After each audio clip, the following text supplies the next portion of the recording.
Time now for your latest weather forecast. Looks like it's going to rain today.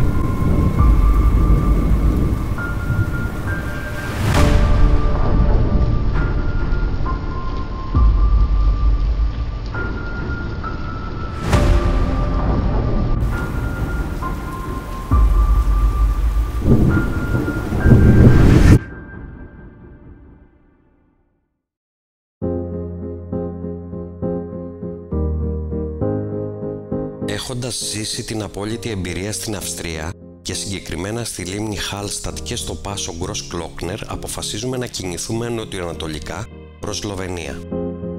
Η Σλοβενία ήταν η τρίτη κατά σειρά χώρα που θα συναντούσαμε σε αυτό το ταξίδι, αλλά πραγματικά με την ομορφιά της θα μας άφηνε με το στόμα ανοιχτό.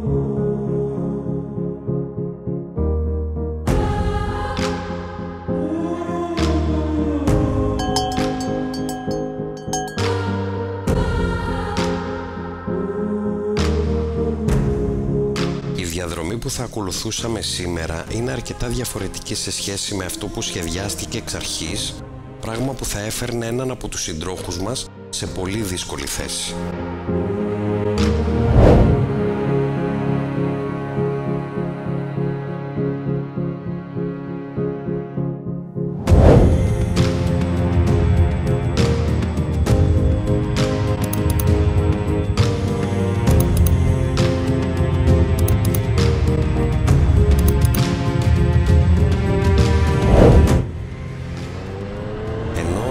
Του φορτηγού μας έκανε νόημα να περάσουμε, είχαμε το πρώτο σβήσιμο κινητήρα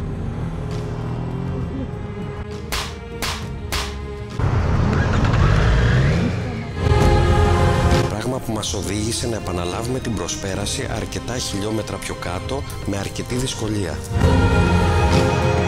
Μπαίνοντας Σλοβενία και έχοντας δει τις προγνώσεις για πολύ μεγάλο όγκο νερού κατά τη διάρκεια της σημερινής ημέρας, αποφασίζουμε να φορέσουμε τα αδιάβροχα με αρκετή βιασύνη αλλά και γέλιο παράλληλα.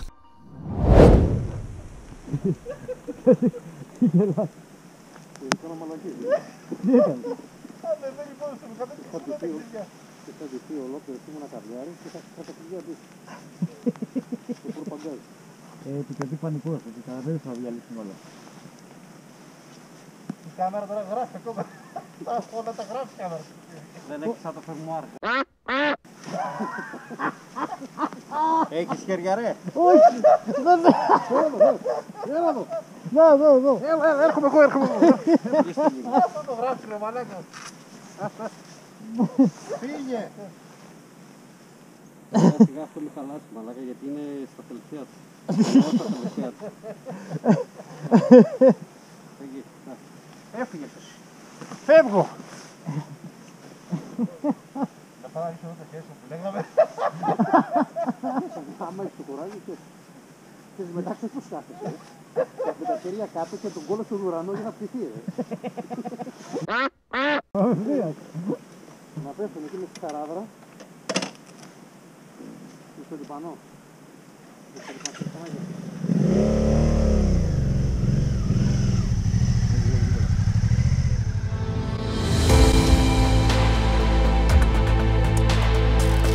Ακριβώς μετά την είσοδό μας στις Ιουλιανές Άλπεις, ο καιρός δείχνει τα δόντια του και βρέχει ακατάπαυστα.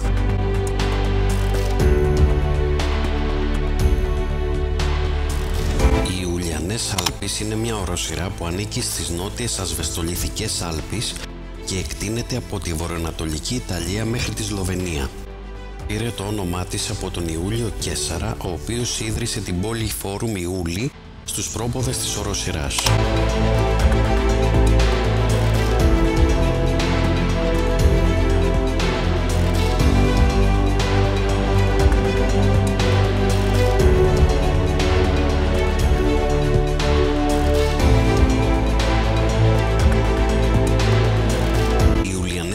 Καλύπτουν συνολικά μια έκταση 4.400 τετραγωνικών χιλιόμετρων, από την οποία τα 1.542 τετραγωνικά χιλιόμετρα βρίσκονται στην Ιταλία και βρίσκονται ανάμεσα στην κοιλάδα του ποταμού Σάβου και στην κοιλάδα Κανάλε.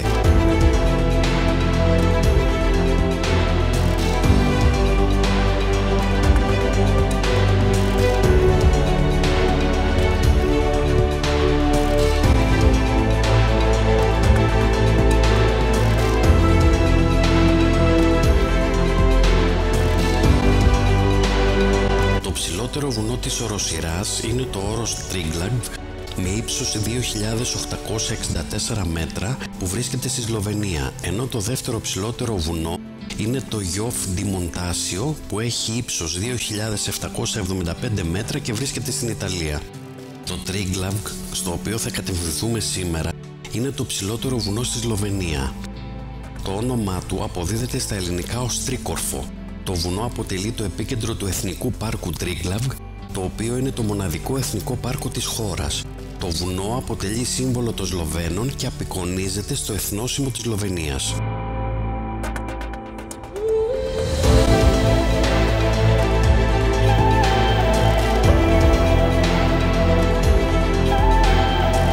Μπαίνοντας στο εθνικό τους πάρκο, διαπιστώνουμε σχεδόν αμέσως την αστήρευτη ομορφιά της σλοβένικης φύσης, πράγμα που μας κάνει να μπαίνουμε και στις πρώτες συγκρίσεις με την φύση και τα τοπία της Αυστρίας και της Ιταλίας. Έχοντας κάνει δεκάδες χιλιόμετρα μέσα στο δάσος και όχι με τις καλύτερες καιρικές συνθήκες, ο σύντροχος με το Triumph μας ενημερώνει ότι δεν έχει καύσιμο και ότι θα πρέπει επειγόντως να βρούμε βενζινάδικο.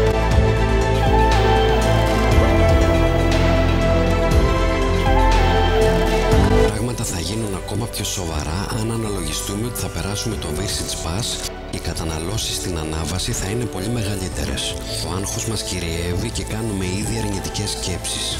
Η απόφαση είναι να προχωρήσουμε με όποιο τίμημα, μιας και κοντά δεν υπάρχει βενζινάδικο ούτε για δείγμα.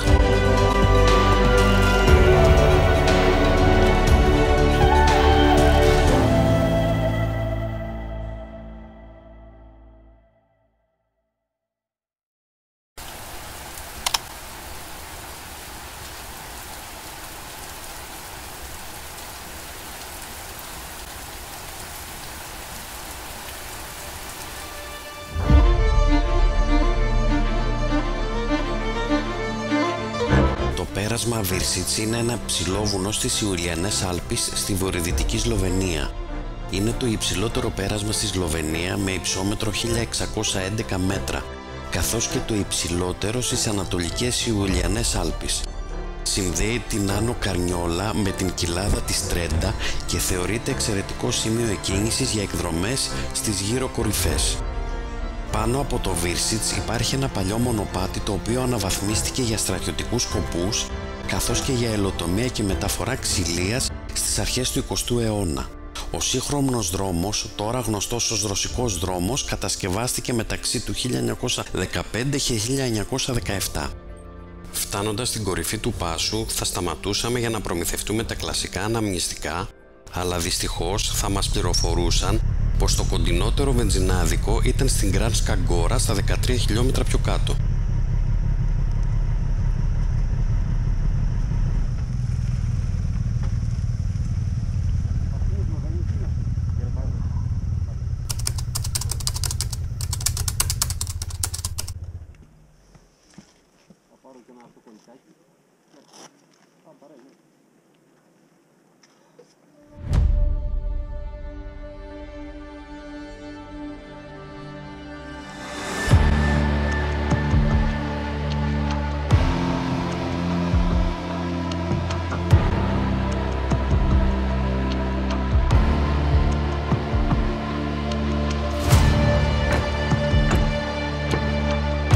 Δυστυχώς η αυτονομία έδειχνε μόλις 6 χιλιόμετρα, αλλά λόγω της κατάβασης αποφασίζουμε να το πάμε μέχρι τέλους.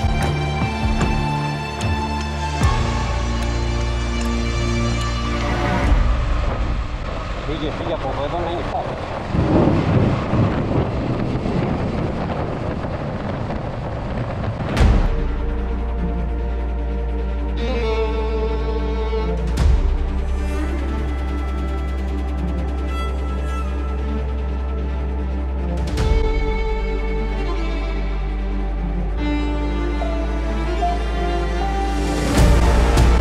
Η επιλογή μας έμελε να ήταν η σωστή και στο παραένα φτάσαμε για ανεφοδιασμό. Μετά από τόσα χιλιόμετρα ήταν η μόνη φορά που πραγματικά πιστέψαμε ότι θα τρέχουμε με μπετονάκια βενζίνης κάτω από πολύ άσχημες καιρικές συνθήκες.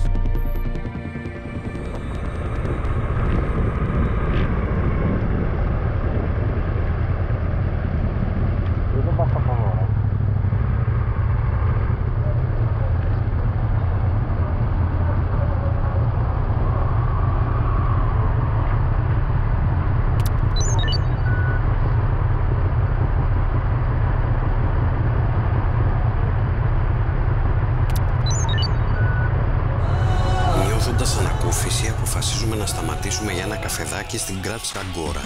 Μετά από ένα διάλειμμα μιας ώρας, παίρνουμε τον αυτοκινητόδρομο και κατευθυνόμαστε προς την διάσημη λίμνη Μπλέντ. Η λίμνη Μπλέντ είναι μια λίμνη στις Ιουλιανές Άλπεις της περιοχής Άνω Καρνιόλας της βορειοδυτικής Σλοβενίας, όπου συνορεύει με την πόλη Μπλέντ. Η λίμνη περιβάλλει το νησί Μπλέντ. Το νησί έχει πολλά κτίρια, με κυριότερο τον προσκυνηματικό ναό αφιερωμένο στην κοίμηση της Θεοτόκου, που χτίστηκε στη σημερινή του μορφή κοντά στα τέλη 17ου αιώνα. Το τέμπλο είναι διακοσμημένο με υπολείμματα γοτθικών τοιχογραφιών από το 1470 και με πλούσια μπαρόκα επίπλωση. Η εκκλησία έχει έναν πύργο 52 μέτρων και υπάρχει μια μπαρόκ σκάλα που χρονολογείται από το 1655 με 99 πέτρινα σκαλοπάτια που οδηγούν στο κτίριο.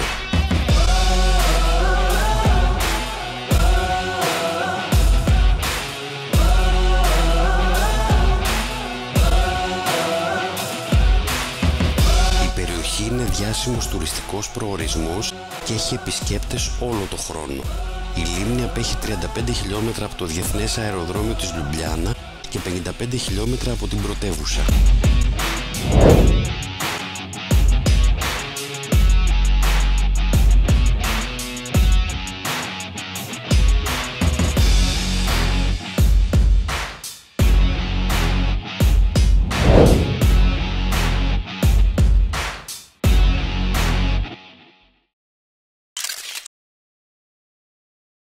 Αφήνοντας τη λίμνη Μπλέντ, θα κατευθυνθούμε προς τη Λιουμπλιάνα, την πρωτεύουσα της Σλοβενίας, όπου έχουμε κλείσει ένα καταπληκτικό Airbnb σε ασυναγώνιστη τιμή.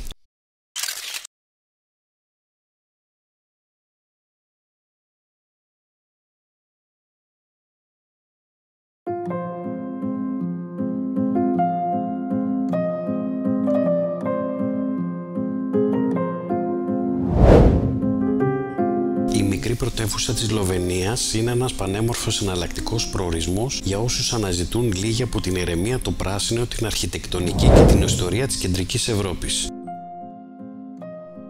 Μια περιήγηση στη Λιουμπλιάνα σχεδόν αναπόφευκτα αρχίζει από την παλιά πόλη, εκεί όπου χτυπάει η καρδιά του ιστορικού κέντρου. Στα πλακόστρωτα γραφικά στενά θα περπατήσετε για ώρες χαζεύοντας τα πανέμορφα μεσαιωνικά κτίρια, τα μαγαζάκια με σουβενίρ και τον κόσμο που απολαμβάνει τον καφέ ή το φαγητό του στα τραπεζάκια που είναι στρωμένα στις μικρές πλατείες.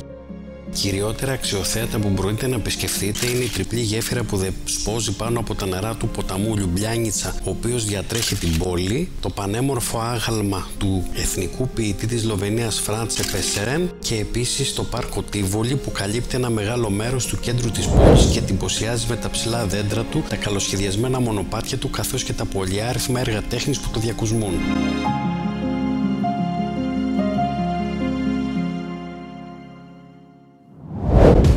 Έχοντας εντυπωσιαστεί με τις ομορφιές της Λιουμπλιάνα αλλά και γενικότερα της Σλοβενίας, αναχωρούμε για την επόμενη μας στάση που είναι το διάσημο λιμάνι της Τεριέστης. Η Τεριέστη είναι πόλη στα βορειοανατολικά της Ιταλίας, πολύ κοντά στα σύνορα με τη Σλοβενία και είναι η πρωτεύουσα της αυτόνομης περιοχής Φρίουλι Βενετία Τζιούλια. Βρίσκεται στον κόλπο της Τεριέστης στην Αδριατική θάλασσα και έχει πληθυσμό 229.000 κατοίκων. Θεωρείται η ευρωπαϊκή πρωτεύουσα του καφέ, γι' αυτό και οι κάτοικοι αντιμετωπίζουν τον καφέ ως κάτι το ιερό. Το ελληνικό στοιχείο είναι αρκετά έντονο και εμφανίστηκε στην πόλη μετά τη συνθήκη Πασάροβιτς το 1718. Υπήρξε πεδίο δράσης μελών της φιλικής εταιρείας, αλλά και καταφύγιο πολλών μικρασιατικών προσφύγων από τις Κιδωνίες, στη Σμύρνη και στην Κωνσταντινούπολη. Αλήθεια. Χρόνια πολλά ρε Γιώργο. Άκου, για σήμερα τα παίρνω όλα πίσω όσα τα πινολικαθρίτσα. Στην πόλη βρίσκεται ο Ελληνοορθόδοξος ναός του Αγίου Νικολάου, ανεγέρθηκε από το 1784 μέχρι το 1787.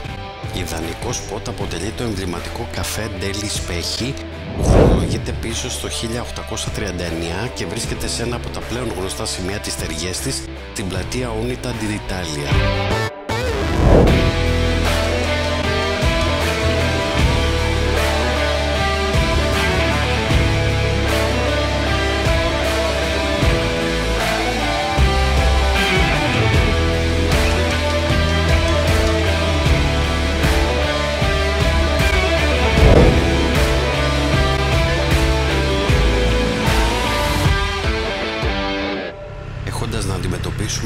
υψηλές θερμοκρασίες, αποφασίσουμε να κάνουμε μια στάση στο κέντρο και να πιούμε ένα χαλαρωτικό καφεδάκι προτού ξεκινήσουμε την πορεία μας για τη Βενετία. Ωραία, μαλάκα, δώσε ευρώ. Ωραία, όχι, δώσε ευρώ. Για δες. Εντάξει, τσάντα είναι, δεν είχατε κι άλλο σπίτι. Πού έπαιζε στο Spox.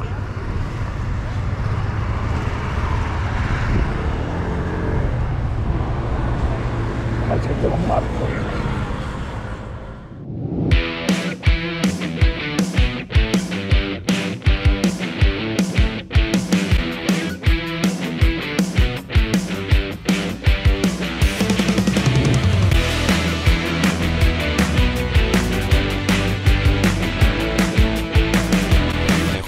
Τις μπαταρίες μας, παίρνουμε την οτοστράντα και κατευθυνόμαστε προς τη Βενετία, που θα αποτελέσει και τον τελευταίο σταθμό του φετινού ταξιδιού.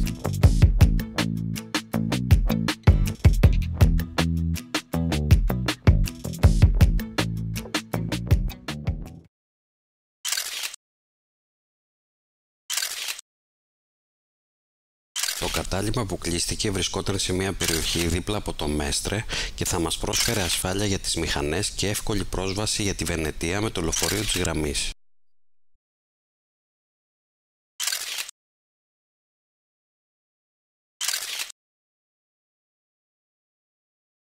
Το όνομα προέρχεται από τον αρχαίο λαό των Βενετών που κατοίκησαν την περιοχή από τον 10ο αιώνα π.Χ. Η Βενετία θεωρείται από τα πιο ρομαντικά μέρη στην Ευρώπη και η ιδιομορφία της πόλης, που αποτελείται από νησιά και κανάλια, την καθιστά ολόκληρη σαν αξιοθέατη.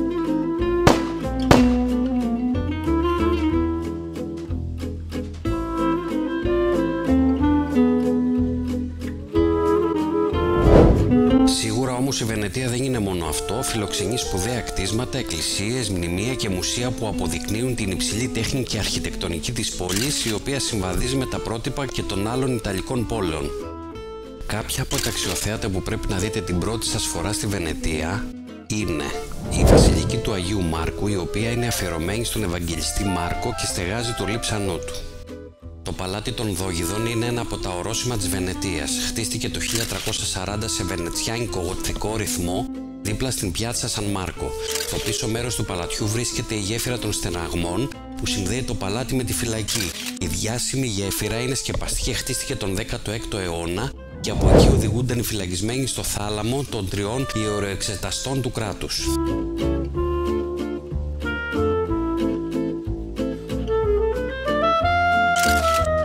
Η γέφυρα του Ριάλτο είναι η πιο παλιά από τις 4 γέφυρες που περνούν πάνω από το Μεγάλο Κανάλι στη Βενετία. Ενώνει την περιοχή Σαν Μάρκο και την περιοχή Σαν Πόλο από το 1173, ενώ η σημερινή της μορφή χρονολογείται από το 1591.